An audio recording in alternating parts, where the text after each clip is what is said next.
Welcome to another video. In this one, let's talk about how to write better emails because with better emails comes more sales.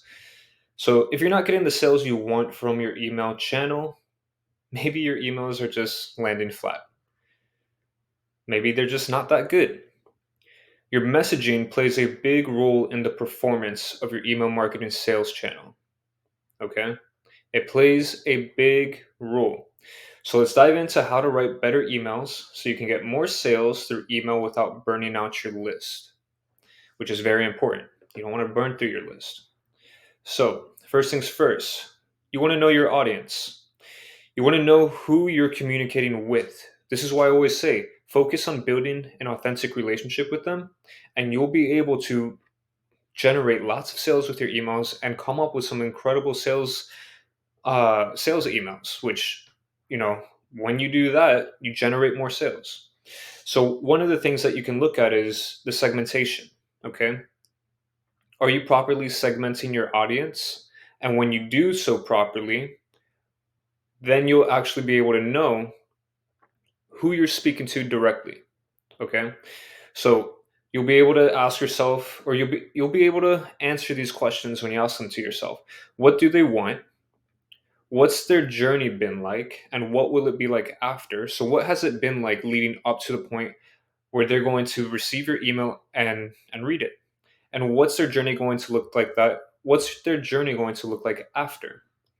What are their pains, their problems, their desires, their beliefs, and so on? There's so many different things that you can look at when it comes to your customer, and there's so many different angles that you can approach it from when you truly understand the entirety of your customer, their psychographics, their demographics. Okay, it's very important.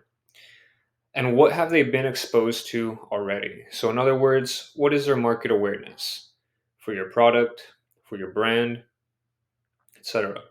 So, when you're able to answer all those questions, just like simply asking them in your own head and then answering them, putting it down on paper, you're good. You know your audience. You should have a much better idea of how to actually communicate with them now.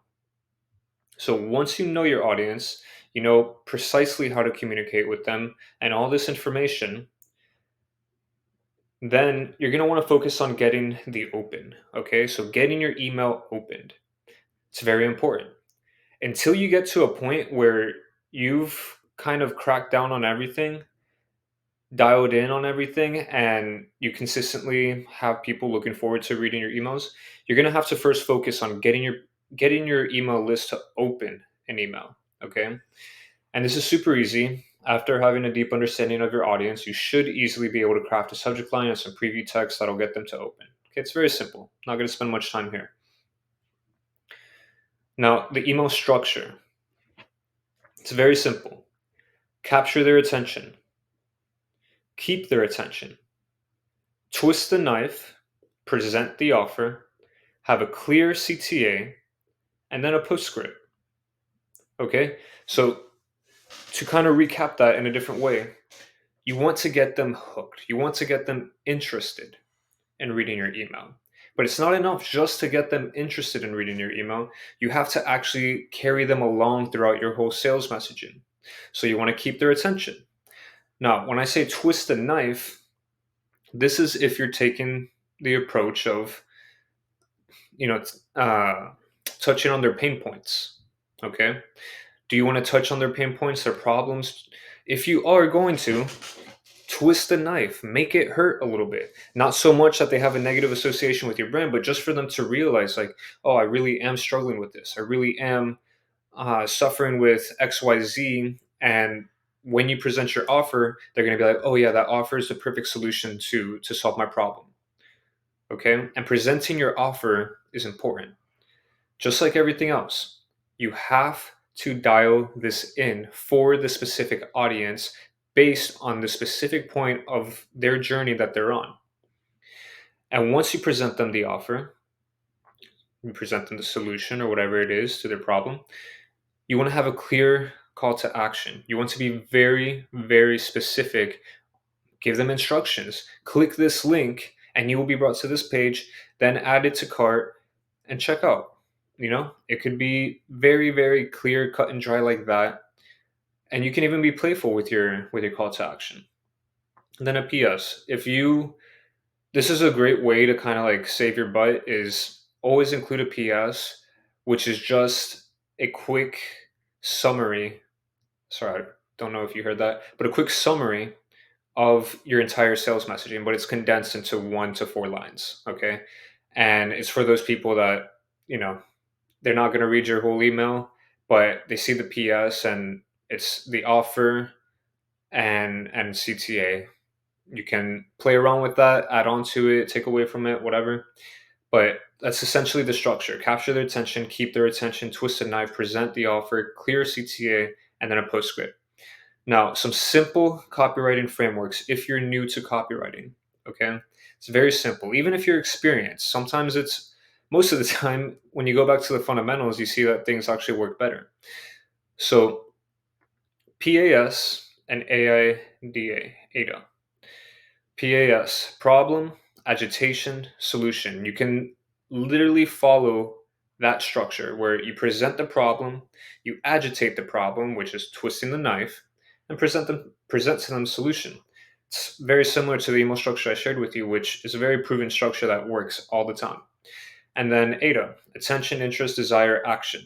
Okay, so capture their attention, gain their interest, create desire, get them to take action. You can follow those two structures. If you're brand new, even if you're experienced, you'll know that going back to the fundamentals, it works, generates results. Maybe you need to go back and kind of recalibrate things. But at the end of the day, in copywriting, there are no rules. Okay? Break it up, change the order of these frameworks as much as you want, combine them, switch up the order. Could be attention, problem, desire, solution, action, whatever. Like you can literally do whatever you want. And if you're completely new to copywriting, like brand new, you're just starting an ecom brand or you're just starting your career as a service provider, just follow the frameworks as they are until you start to understand them and see how they perform. And then from there, you can kind of expand and optimize things and get a little bit more creative. Some golden rules I want to share with you: be contextual. Okay, that's extremely important. You want to be contextual in your messaging. Okay, that means you want to have the same conversation that the person that's going to be reading your email is having in their mind. You don't want to talk about a Black Friday sale when it's Valentine's, right? So be contextual, personalized messaging. Make the reader feel like they are the only person you're actually talking to. And then keep it simple. Don't use a bunch of jargon. Don't try to get super technical with it. Just use their language. Use the language that your customer uses. Okay. Speak like your customer so that they will truly understand you. Just keep it absolutely simple. That's all I wanted to share with you today. If you found value in this video, give it a thumbs up, and I'll see you in the next one.